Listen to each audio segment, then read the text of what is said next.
Hi, it's Angela with Ava Art. Today I'm going to do my second flop cup.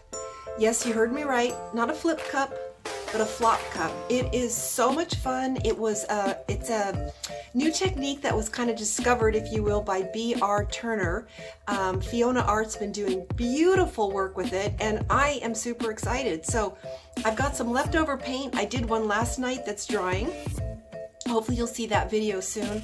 The result was just, it blew my mind. So I'm going to do a second flop cup today, and I hope you enjoy it. So let's pour.